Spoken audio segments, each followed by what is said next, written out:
Hi plant friends!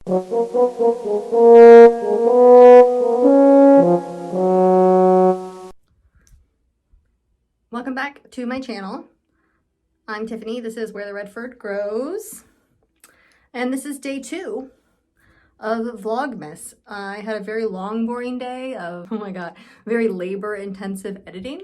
And it was not enjoyable, and I was in a terrible mood, and I had many technical difficulties, so I did not vlog that, because that didn't seem like it was going to be spreading any joy for anyone. Anyway, I am about to repot the Norfolk Island Pine that I got yesterday at Home Depot, or I guess change the soil, not really repot. It's going back in the same pot, because I don't have a pot that's bigger than what it's in presently.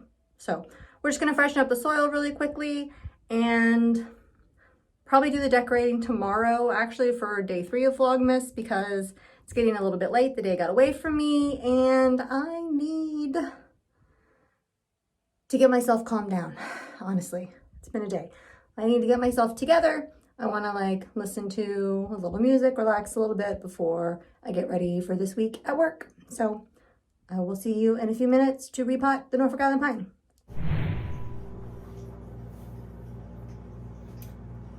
All right, friends, I'm back and I'm ready to try to change the soil out on this monster and maybe clean them up a little bit.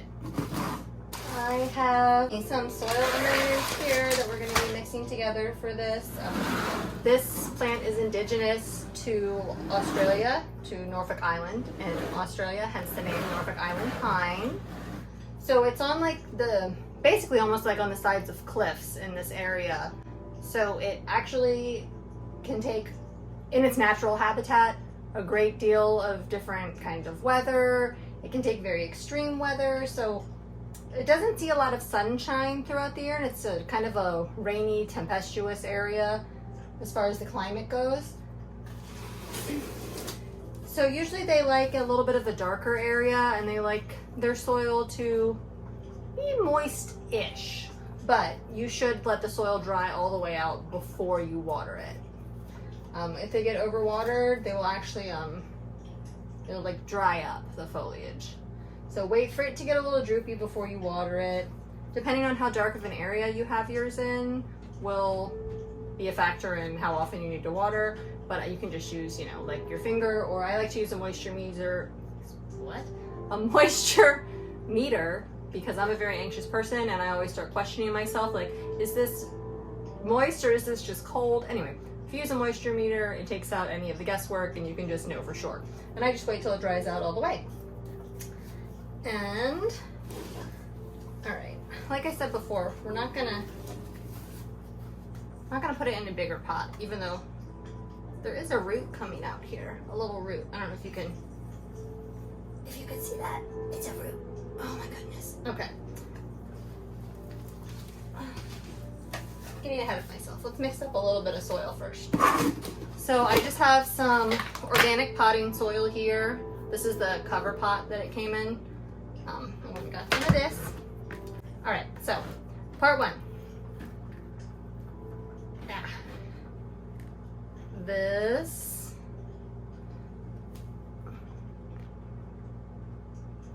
potting soil. We got, this is a Espoma potting mix. It's not my first choice, but it definitely does the job. I like it just fine.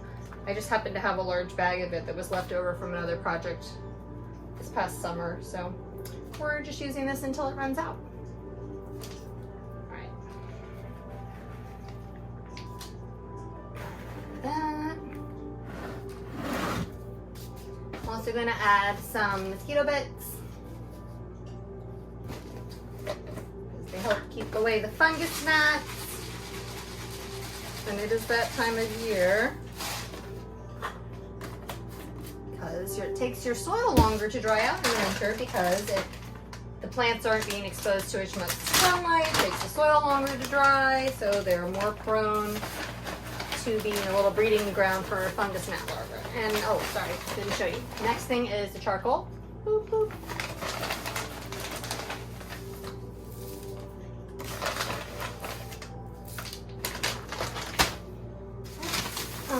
some Perlite. It doesn't really matter what brand you use. Miracle-Gro is not the best, but this is what I had, so this is what we're using. And you just, okay. Just show you what I have so far. Just show you what I have so far. And Orchid Bark. Now, these guys do like a well-draining soil. They live on the sides of cliffs, so you want probably a chunkier mix. I'm going to use, normally for my Orchid Bark, if it's like a bigger piece, such as this, I'll break it into smaller pieces. But because this is a big plant and they actually like it to be quite chunky soil-wise, I'm going to go ahead and use maybe a little more Orchid Bark than I normally would, and go ahead and keep the big pieces the way they are. So. All right. And so far, mix it up.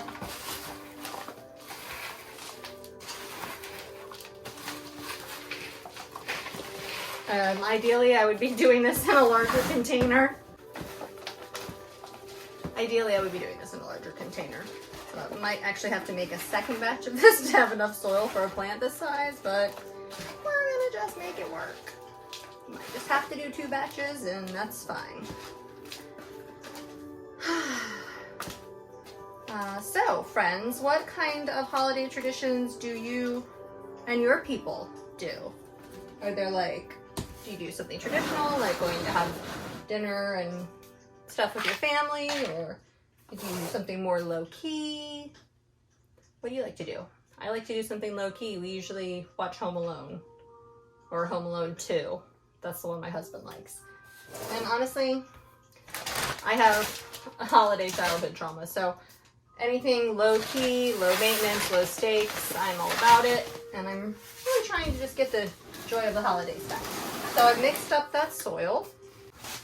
Okay, so I'm gonna just clean this up real quick. And it's got some nasty looking bits at the bottom. I don't know if you could really see in there, but some of this stuff looks not so great. So we're gonna just go ahead and use clean scissors to remove some of these less appealing bits. You could leave these on here if you want, but oops, I'm a ball of anxiety and a recovering perfectionist, so I have a hard time leaving things be. Actually, it's maybe not as bad as I thought.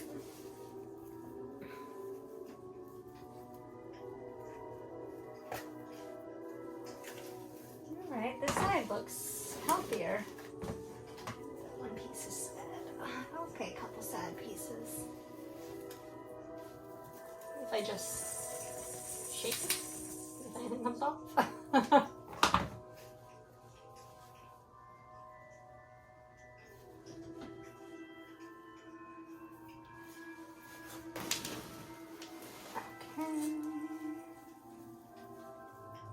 Couple sad pieces on this side, maybe. And you know, like I said, I really didn't even need to really take all of this off, but I am who I am. I guess there's nothing left to do but just, you know, pull it all out. Oh man.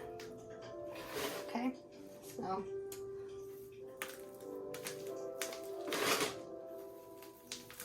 So this soil is kind of sad.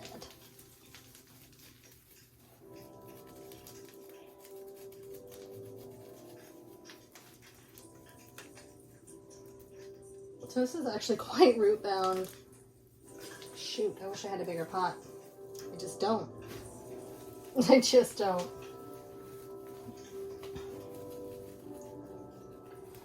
All right.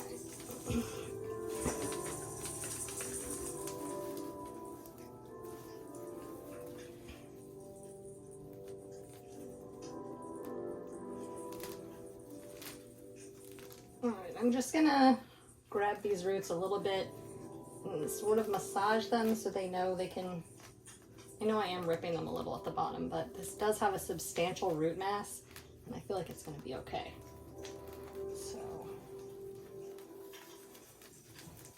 get some of this stuff up here. And honestly, at this point, I'm just pouring this on the floor. So I'll just sweep it up when I'm done. Just gently patting it. So I'm going to fill in some of the bottom of this pot. The holes in the bottom are huge, so it's just spilling out. I've grossly underestimated the amount I'm going to need. I'm going to put more Orchid Bark in the bottom.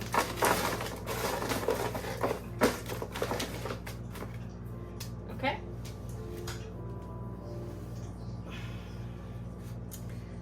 Here's what we've been left with. Alright, so it's pretty good.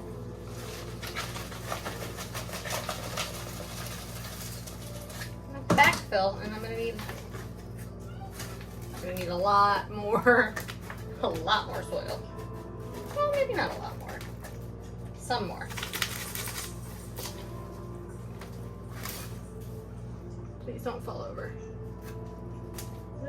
Kind of falling. Oh, no, no!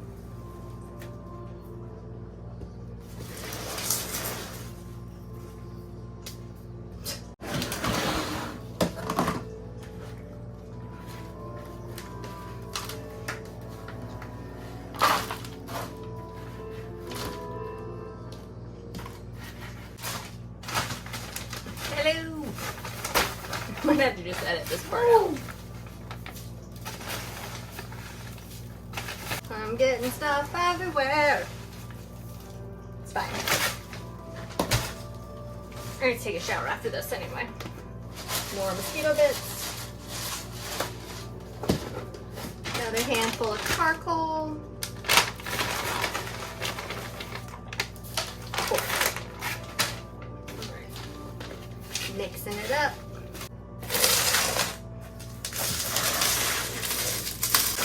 Alright, now that I've got my second batch of soil, I'm going to continue to backfill. And because this is a big plant, I could just take big handfuls and shove it in.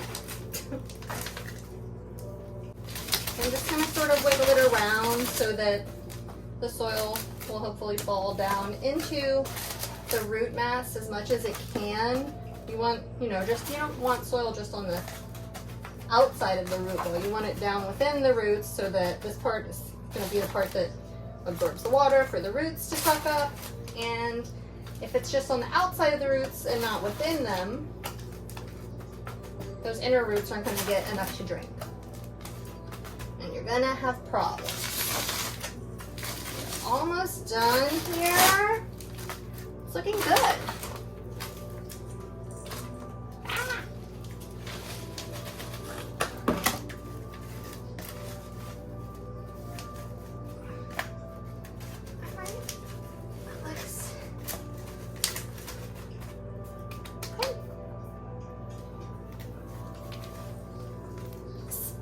Can you see in there? Pretty good. It looks pretty good. Alright, now we're just going to water it in a little.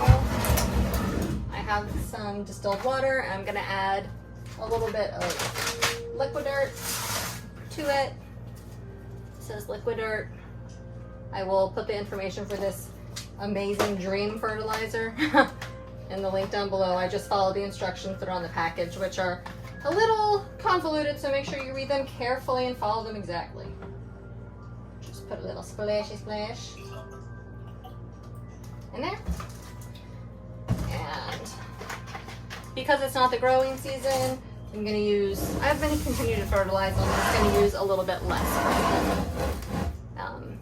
If you don't do that with your plants, that's fine. If you think it's not okay to fertilize during the growing season, that's also fine. Let me live my life. This is what I'm doing. So, water her in, or him in, them in. Okay. I'm worried the water is going to pour out all over the floor. No? Not yet? Okay. Can hear the water trickling down.